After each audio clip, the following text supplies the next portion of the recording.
Chapter 1. The Most Important Message.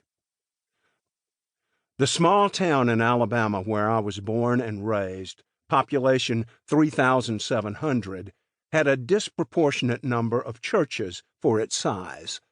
The churches represented multiple denominations, and a few had no attachment at all.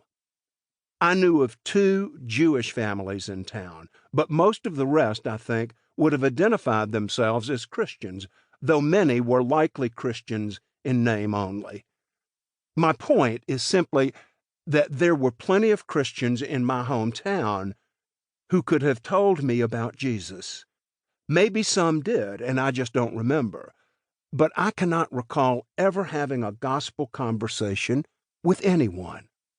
Well, to be completely honest, there was one fiery young man from an independent church who told me on a few occasions that I was going to hell, but I don't remember him ever telling me how to get to heaven. But it might not have mattered. His caustic and superior attitude was an immediate turnoff, and I really had no desire to listen to him. Most members of the denominational churches in town didn't talk much about Jesus.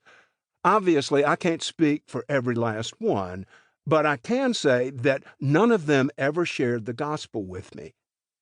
Then Joe Hendrickson came to town. Joe was the new varsity football coach at my high school, and he had a tough row to hoe. He was replacing a long-time coach who was greatly revered. Expectations were high. To be honest, football was more of a religion than Christianity in that town, and there were 2 denominations, Alabama fans and Auburn fans. The definition of a mixed marriage was an Alabama fan marrying an Auburn fan. Many people wouldn't cross that line. One spouse would have to convert to the other side for the marriage to have a chance. High school football was always in the shadow of the college game, but it was still important. It was very important.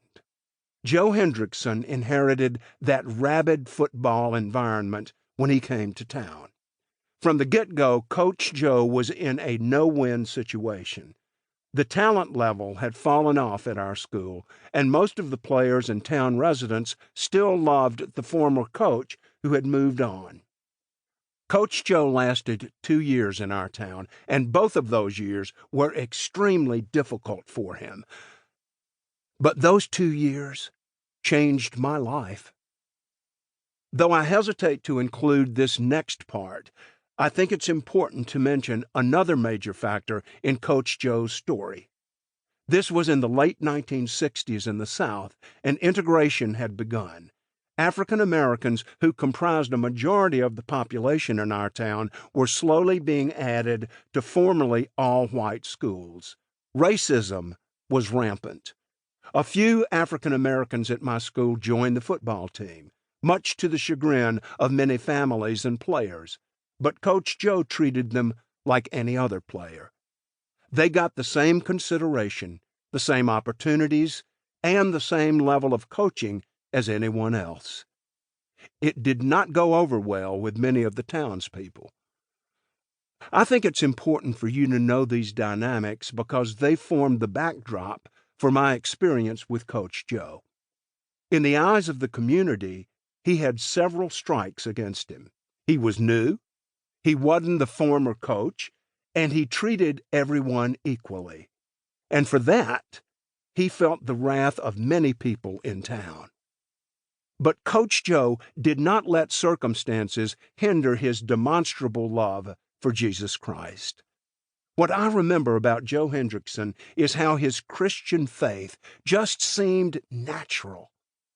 It was a part of who he was, and it shone through in everything he did. I also remember how he willingly and eagerly shared about Christ with anyone who was willing to listen, including his football players. I know because I was one of them.